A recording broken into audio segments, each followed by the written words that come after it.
welcome. You're tuned into Ask Profit on NDTV Profit. I'm Smriti Chaudhary and with me is Mathew. And this show is all about your stock-related queries. So write to us any of your stock-related queries, be it a short-term one or a long-term strategy, and we'll get your queries answered by our fundamental and technical guests. You can write to us on any of our social media channels or on the WhatsApp number that's flashing on your screen. You can also write to us on the YouTube live chat and we'll take your questions from there. But before we do that, let's take a quick check of the markets. Nifty 50 trading about 0.2% higher off the high point of the day. On the other hand, you have in the broader markets doing better than the benchmarks. Mid-cap index touching record highs every day. Slightly lower right now, 0.7% higher. Nifty small cap about 1% higher in trade. Let's bring up the contributors of the Nifty 50 as well and see what's pulling the index higher. You have the likes of HDFC Bank that's contributing the maximum points to the Nifty 50, only 36 points higher, followed by Mahindra and Adani Ports. On the other hand, you have IT names like TCS and Infosys dragging. Weakness in IT continues today after the Fed commentary. On the other hand, you have Kotak Mahindra Bank dragging as well. So that's pretty much the picture on the Nifty 50. Let's look at the sectors as well. IT, of course, is the loser today in trade, along with media that's also in the red. However, Nifty Consumer Durables doing fairly well in trade, up over 1%, followed by Nifty Auto up about 0.8%. Let's look at some of the counters that are moving in trade today as well. Ambuja Cement's 2% higher right now. We'll talk about why that is in just a bit. There's Chemplast up about 9% right now, comes probably after an anti-dumping duty. And we're seeing that impact on the stock today. There's Suven Pharma up about 5% higher as well. These are some of the stocks that are moving. But let's bring back focus to Ambuja Cement. Now, the company has announced a 100% acquisition of Penna Cement Industries at an enterprise value of 10,422 crore rupees. The transaction is set to be completed in 3 to 4 months and will be funded via internal accruals. I'm joined by my colleague Mihika to give us more details about this, about the rationale of this deal, the capacity additions, and what brokerages think about it. Mihika, take it away. Yes. So let's start with the capacity details. Now, the acquisition will add 14 million tons per annum of capacity to the Adani Cement Group, which will take its total capacity to 89 million tons per annum. Now, 10 million tons per annum is currently operational and 4 MTPAs under construction. But this under construction capacity will come on stream in 6 to 12 months. That's what the company has said. When you talk about its market share, the capacities of Penna Cement Industries is spread across states like Andhra Pradesh, Telangana, and Rajasthan. So what this will do is improve its South India market share by 8% to reach to 15%, and it will also improve the Adani Cement Group's pan-India presence and its market share by 2%. When you talk about how it benefits the company, now in terms of cost efficiency, there's an opportunity to improve the company's efficiency as well as the green power mix. The company's also gotten 650 million tons of limestone reserves at a nil premium. It will also help the sea transportation logistics and will connect it to 5 bulk cement terminals, and this helps the company reaching its aim to achieve sea logistic movement of 10% of the total movement by FY28. Now, also in terms of profitability, it expects to improve capacity utilization to 85% by the third year of acquisition, and it also help achieve an EBITDA per ton of 1,500 rupees per ton.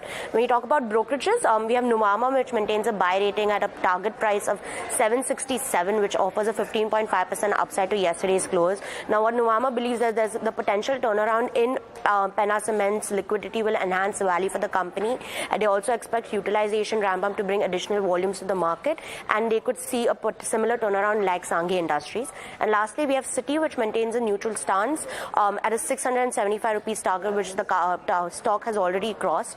The transaction EV per ton is at $93, which is very similar to the cost that the company will take to set up a greenfield project from scratch. And what the transaction does suggest is that company can deliver its growth plans, is what Citi has said. And lastly, the neutral stance is solely because all the positives for the company Citi believes are already priced in. Okay, thanks so much, Mihika, for getting us those details, and quite a comprehensive picture there that Mihika has just provided you of the deal and the implications of that deal. We've got Rajat Bose, SEBI-registered research analyst, and Lancelot Dikuna, CIO at ValueX Wealth Connect, joining us this morning. Good morning, gentlemen, and thank you so much, as always, for taking the time. Lancelot, I'll come straight to you. Ambuja Cement, and this is something we've talked about in the context of acquisitions that they've done, because this is helping them achieve the targets that they have for capacity, which is a multi-year target. And there is still a gap in terms of the market leader, in terms of capacity in what Ambuja is building, but they are building very quickly. What do you make of the latest acquisition, and what are the implications, according to you, on the stock? Would you buy at this juncture? I think yes, it is very positive for Ambuja Cements, because they're also getting access to the southern market, and it will strengthen their exposure in South India as well. So while I think the pricing for the acquisition seems to be fairly priced as far as markets are concerned. It's not like a very cheap asset that they have acquired, because it gives them some strategic advantage in terms of being able to expand their footprint in South India. I think paying that little additional premium makes sense for Ambuja Cements. But as in most acquisitions, it's likely to play out only over a couple of years. So I think in that sense, if you had to look at the pricing, maybe it's better to wait for a little bit of correction in the stock price and then look at buying this, because in anticipation of this news of acquisition, etc., the stock has already run up quite a bit. So a correction could be an opportunity to buy and hold the stock from a long-term perspective. Okay, fair point. It's up. I mean, we're pulling up the longer-term charts, and that's exactly what has panned out, what Lancelot was pointing out. Gentlemen, it's time to jump straight into the queries, and we've got several that have already come through. But before that, the standard disclaimer, of course, that Ambuja Cement is part of the Adani Group. You're watching NDTV Profit. NDTV Group is owned by the Adani Group as well. So let's talk about the first question. This is coming in from Raju, and he's asking about Kotak Mahindra Bank, which he's bought at levels of 2,145. It's not done too well, to say the very least, for the last 3 years. It's had a few bumps and scrapes. Of course, it had the regulatory issues that it had to contend with not too long back. The question is, what should you do with it, and what's the view on the stock? Lancelot, since this is a relatively longer-term question, it relates to the fundamentals of the stock and the valuations. The question is for you. Would you hold this, or would you move to another name in the financial services space? So I would actually hold this stock, because I believe that while we did see some regulatory issues regarding the onboarding of accounts through the app, and RBI has put a stop to that in terms of getting the bank to ensure that KYC is properly followed. But these are procedural things, and I think the bank will sort it out in a short period of time. The other thing that we had, or the other hurdle that the bank has had, has been a change in the top management. We had KVS Manian leaving the bank, and obviously stepping down of Uday Kotak also. But I think the team that is there and the succession plan that they have in place should be able to build the bank going forward. It's a fairly strong franchise-built bank, very nimble in its business approach, and has a good middle management team. So given that their financial performance has been good, it would take maybe a 1 or 2 quarters before you start seeing the new management putting their action plan into progress, and that would give support to the stock. As far as valuations are concerned, it trades at a very low valuation as compared to some of the other banks. So it's a good opportunity to accumulate a well-run bank at reasonable valuations at this point in time. All right, good opportunity to accumulate something like a Kotak Mahindra Bank, and that's Lancelot's view. The next query is on Mazagon Dock shipbuilders. This one's from Afzal, who's writing in from Kerala. Rajat, this one's for you. The question here is, how should you play this stock from a short-term perspective? We've seen a rally in counters like Mazagon shipbuilders. This is obviously from an intraday point of view, but we'll take a shorter term perspective instead of just one day. First of all, if you look at it, today the stock has already moved up by 131 points. So going for an intraday trade would mean that you have seen a move that is already 3.5 percentage point higher. Now, even if you look at the short-term scenario, I would say a particular target of say about 3594 to about 3600 can be envisaged, but one must use close stop losses because one is already buying after 2 days, that is yesterday as well as today. Yesterday it was around 3200 and today it is close to 3525 or so. So already quite a bit of move has already happened. So whatever is comfortable as a stop loss should be used, and 3594 to 3600 should be the short-term turn. Okay. This is an interesting question coming from Kiran Tara, and he's writing in to ask how a beginner should start building a portfolio. And Lancelot, I think I'm glad that people that are contemplating investing are asking this question at the start and are not maybe wading into trading strategies that might not be the best for them at this juncture, which is not to say that you shouldn't try your hand, but perhaps it's a good idea to look at long-term building portfolio or a portfolio at the start. He wants to know how to start. So would you recommend a few stocks that he can consider building, and how often should he look to churn his portfolio? So I think for a long-term investor and someone who's starting to invest in the stock market, he wants to put into direct equity as opposed to investing through a mutual fund route. You must actually look at the sectors that are, that are likely to give good returns over the next 3 to 5 years. And from those sectors, select those sectors which are, let's say, where the stocks are reasonably valued. Because if you buy into companies which are expensive, then obviously the returns will be relatively lower. So currently, if you look at where the sectors haven't really run up, has been, sectors like, say, chemicals. They've been relatively flat. You had IT, which has been relatively flat, to marginally down. And you've had banking, which private sector banks, which have been relatively flat, whether it's HDFC or...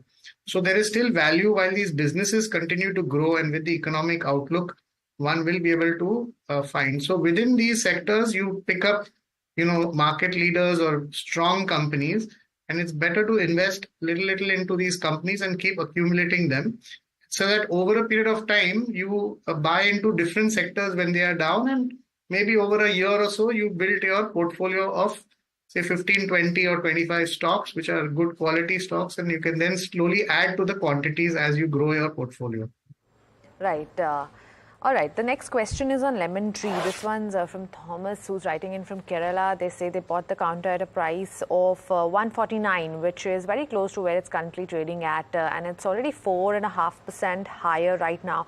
Rajat, what are the key levels you should watch out for, and should you continue holding the stock from a short to medium term perspective, or should you book profits? Well, I wouldn't say you book profits because it has already started moving up, currently around say 150, and there is a possibility that this stock might test the high around say 157, 58. If that is taken out, then its next target would be something like 168 to about 175. So one can buy here. And put a stop loss below 144. All right. We've got a question from Lavish. He's writing in from Indore, and he's asking about Time Technoplast. And the question is for you, Rajat. He has bought at levels of 270. He's got 1,000 shares. He's looking for a 1-year perspective. What are the key levels to watch out for? Talk again. Time Technoplast, which is currently trading at 310. It's up about 1% or so in trade today. See, what's happening in Time Technoplast, that on the day when the market failed, it went down close to... Sorry, Rajat, I'm going to have to interrupt you because we're just showing live visuals just coming in of the Kuwait accident, the unfortunate victims of that fire that took place. And in fact, we reported earlier, both today as well as yesterday, that most of the people that passed away, unfortunately, were Indians from various parts of the country living in Kuwait. That was information that was provided by the Kuwaiti officials. These are the mortal remains that are being brought home. at Cochin International Airport right now. And of course, there have been conversations between the External Affairs Ministry and Kuwaiti officials, and this is a coordinated effort to bring those mortal remains home to India, to their families. Of course, very tragic incident taking place, one of the worst fires to take place in Kuwait. All right, now we were in fact in the midst of taking your questions. Rajat, you were giving us a view on time Technoplast when we had to interrupt you. What was the point that you were making? Well, I was saying that this stock, if already purchased, can be held with a stop below 270. And from here, one can expect this is already on 52-week high, and it is still moving up. So there is enough momentum here, and it can go to something like 335 to about 350 on the upside. But suffice it to say that a stop loss below 270 should be maintained, either if you are holding it or you are planning to purchase it. All right, it's time to slip into a short break now, but on the other side, we'll take more questions, so stay tuned.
Welcome back. You're watching Ask Profit, and we are in the midst of taking all of your questions. So the next one is coming in from Anthony. Anthony is writing in from Kochi in Kerala, and he's asking about Genus Power. At what price would you suggest entering this particular counter, and what target would you provide?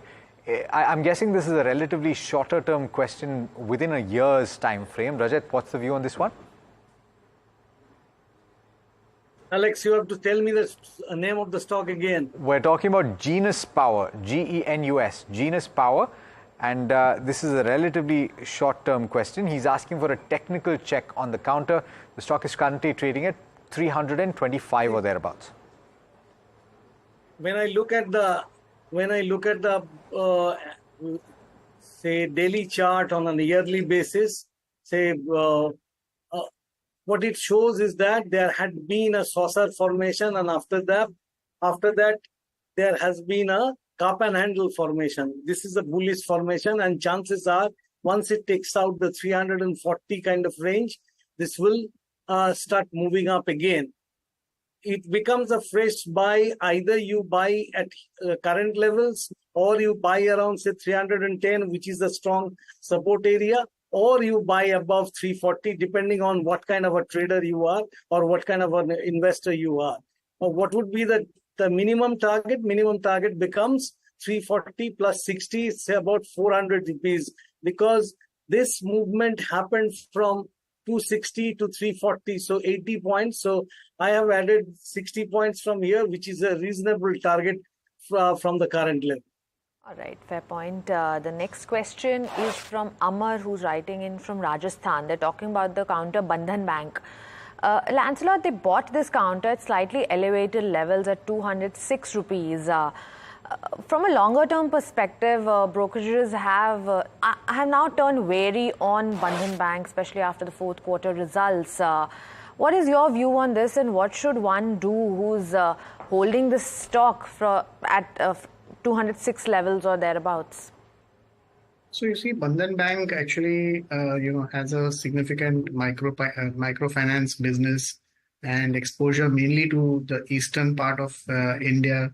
So these are actually some of the areas which can, with rising interest rates, there is a probability, and economy not moving that quickly, you could see an impact of higher NPAs and, expenses really mounting, and that reducing the net interest margins. So from a banking perspective, there are other banks, like as I was mentioning, HDFC Bank, Kotak Bank, which are available at, let's say, lower valuations and offer much lower risk on the downside as compared to Bandhan Bank. So when you look at it from a risk return perspective, one can switch out from here and invest in banks which will give you similar returns, if not better, with much lower risk on the downside. All right. The next question is on Devyani International, which Raghuram Patro from Bhubaneswar has bought at levels of 156. He's bought as many as 3,000 shares, I believe. Or no, 500 shares. So he's asking what the short-term view on this particular counter is. He's in the green right now. The stock is trading at 178 or thereabouts. What's the view, Rajat? See, this is bullish. Even if it were to go down, I don't think it will fall below its 200-day moving average, which is currently around 170. Even if it were to fall below that, still I would say continue to hold this, because the 20-day, the 50-day, as well as the 9-day moving averages are all moving up, and there is a flag-like formation. Immediate target will be 197, and thereafter it can go up to 210 to about 220. All right. Next question is from Rushali from Mumbai. Now, this one's for you, Lancelot. They wish to invest in green energy stocks. So, if you can share your favorites within this space, and how are you viewing this sector on a whole? We have seen a lot of these stocks run up already. So, in terms of valuations as well, would you suggest buying? So, in this space, there are the major power producers who are putting up, the solar and wind power stations, generating stations, and these are all have moved up and they are highly valued. And then there are the distributors, like you have Tata Power, who are looking at setting up the distribution network for EV charging and things like that. I think those actually offer more value and more stability and growth as opposed to the the pure power producers. So in this space, I would look at a company like Tata Power, and given its growth trajectory for the next 3 to 5 years, one can look at making an investment here as opposed to the others which have already run up significantly.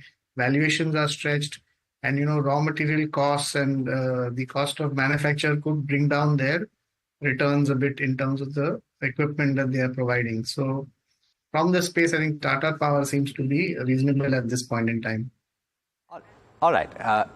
Chef Chetan Shetty, who's currently in the UAE on holiday, is writing in, and thanks for sharing your holiday with us, Chetan. And he's asking about South Indian Bank, which he's bought at levels of 28.1 rupees per share. He's got 12,500 shares, and he's got a short-term time frame, relatively 3 to 6 months.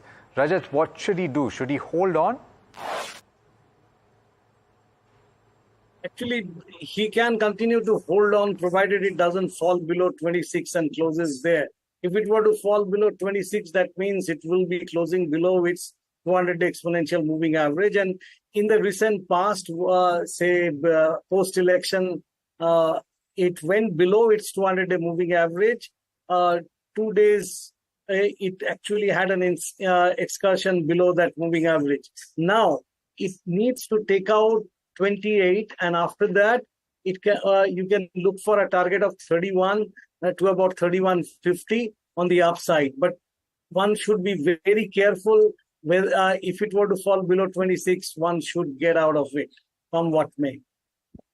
Got it. Rajat, thanks so much for your view on that particular stock. And indeed, Lancelot as well as Rajat, on all the stocks that you did speak about today. Thank you so much for taking the time and for speaking to us. Always a pleasure having you on the program. And that brings us to the end of this particular edition of Ask Profit. I know that some of you have had your questions missed out, but then hopefully the conversation that we had today and the stocks that we discussed will benefit you in any case. From Smriti and myself and the team that put this show together, thank you so much for watching. Do stay tuned. Lots more coming up over the course of the day. And this is NDTV Profit.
Hello and welcome. This is Hot Money. I'm Agam Vakil. In this show, we take you through all the stocks which are buzzing in trade. But before that, a quick look at the markets.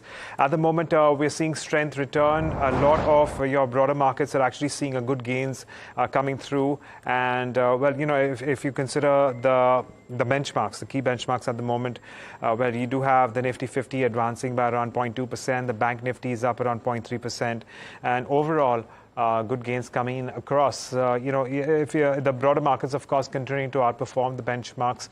So we have the likes of the mid-cap index advancing by around 0.7%, and the mid-cap index also up nearly 1%. So a lot of strength in the broader markets at the moment.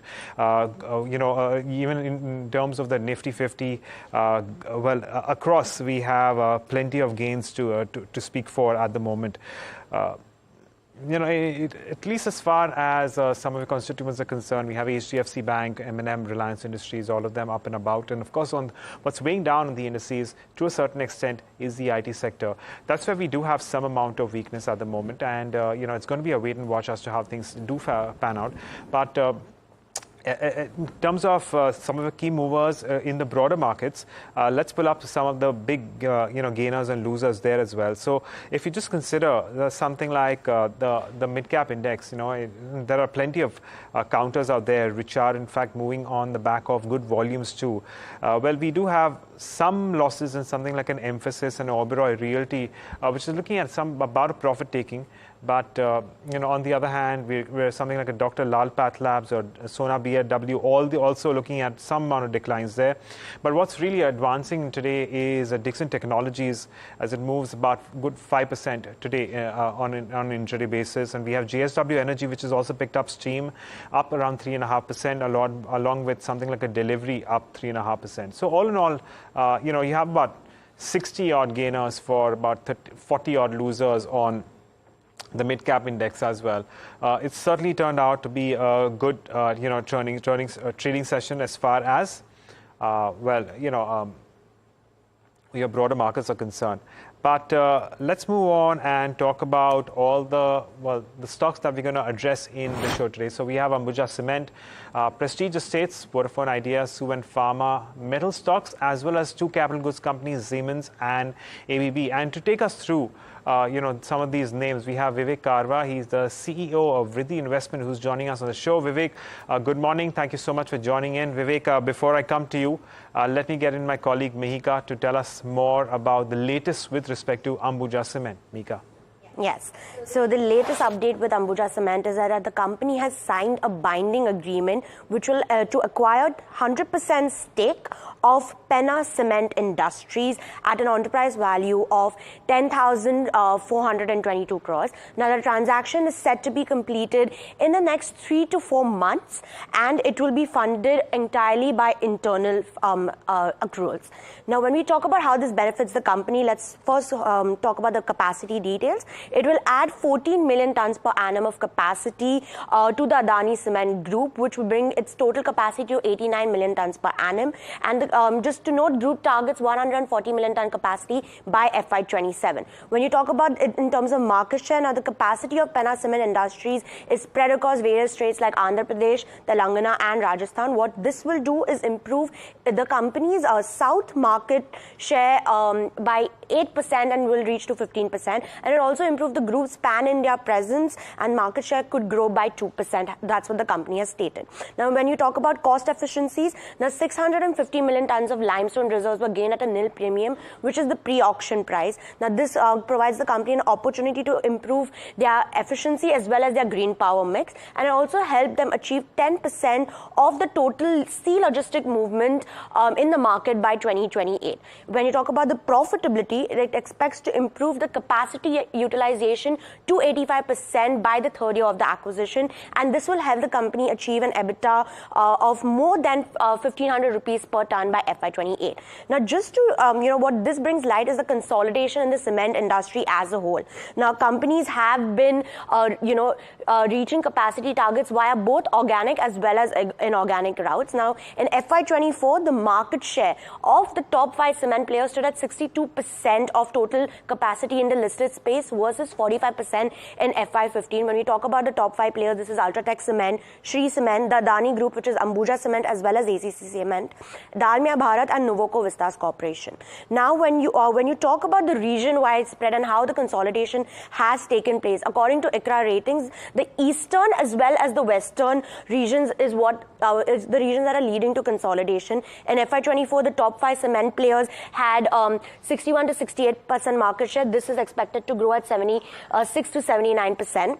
When you talk about the central and the north regions, they've always had consolidation present. So there is expected a 9 to 10% growth by ICRA ratings. But it's the southern region that stands out, where the region is highly fragmented with only 44% held by the top 5 players. But this could increase to 50%. And this is also seen as a trend in the recent M&A deals. Now, except those announced in June, the industry saw 15 M&A deals in the last 8 years. But since calendar year 2023 saw 5 major deals take place, with UltraTech Cement carrying 2 out of them, and 5 out of 8 deals since 2023 acquires assets in the south regions. Key ones are the latest Ambuja Cement acquisition as well as the Kesoram acquisition by UltraTech Cement.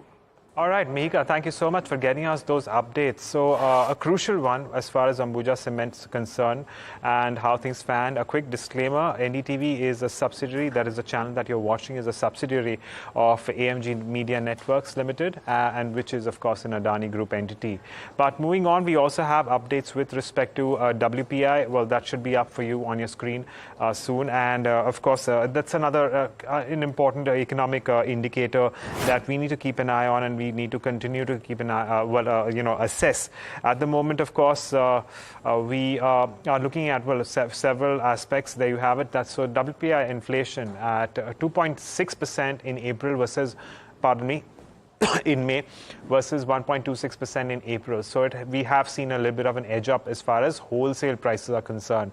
It's the same for food inflation, specifically coming in at around 7.4% against 5.5% in April. This is actually a big uptick here in terms of food as well. Fuel and power inflation coming in at around 1.35%, so temperance there, largely flattish there.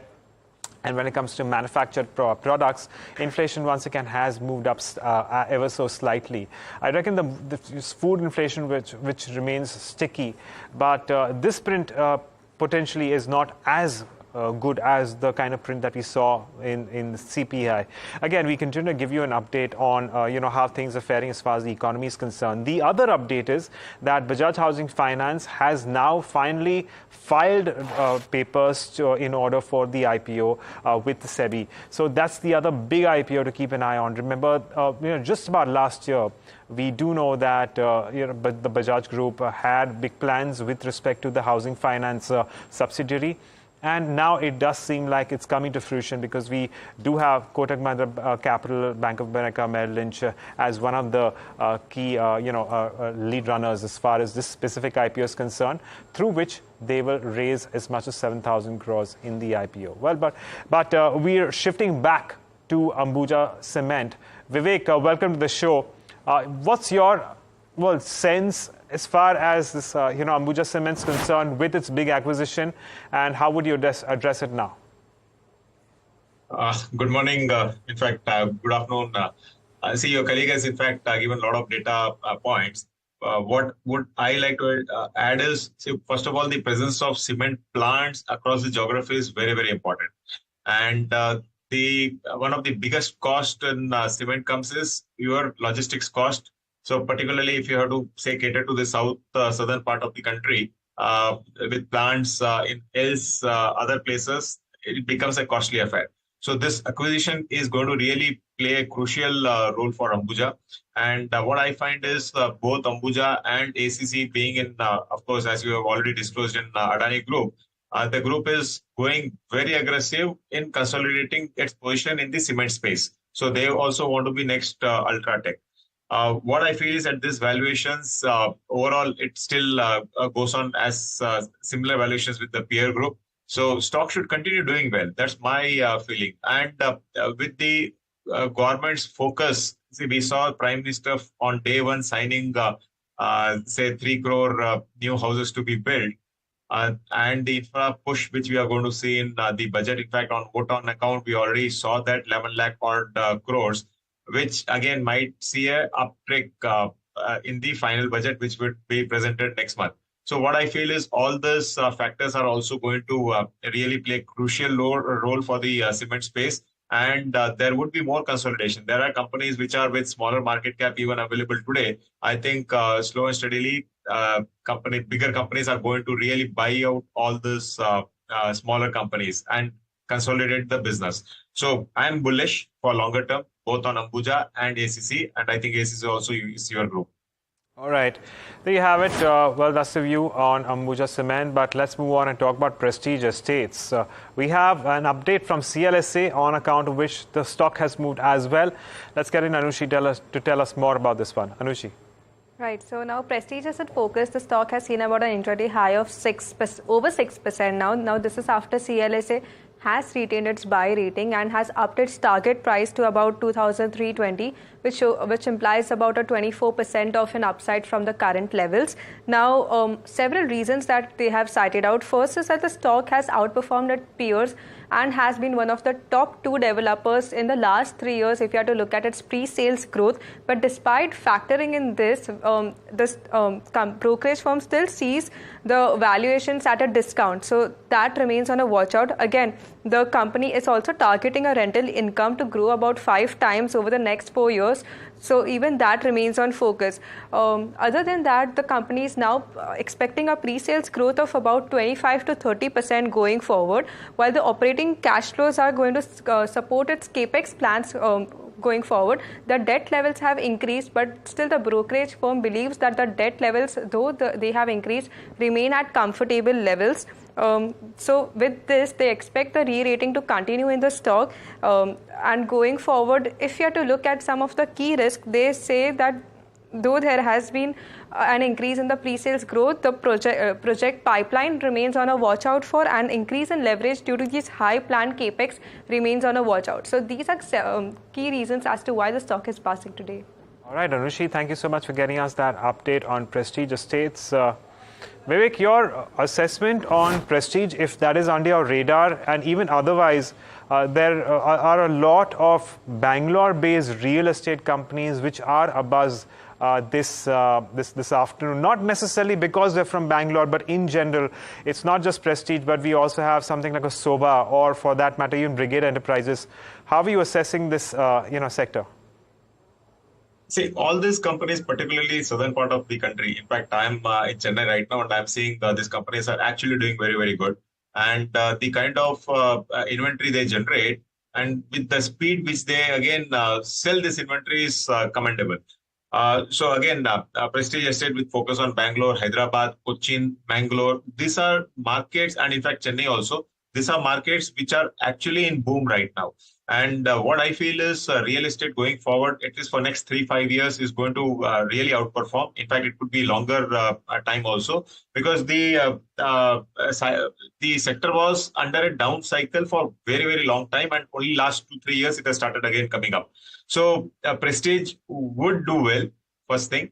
And secondly, if you ask me any other southern-based company which is a small, market cap compared to Prestige, I think Shriram Properties also is a good buy. As a disclosure, in British's account, we hold this stock. So even that company looks to me very, very good. In fact, the management commentary also, if you attend and hear, most of these companies' managements are upbeat, and they are also on record commenting that we would be beating our FY25 targets. So a good space to be in. I think property should continue doing well, and maybe 6 months or 9 months later, when the interest rates again start coming down, possibly the EMI effect is also going to bring one more up more in this stocks. Okay, Vivek, stay with us. So we slip into a short break, and on the other side, we get to the balance of that list. Stay tuned in, and we'll be back in just a bit.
Welcome back to Hot Money.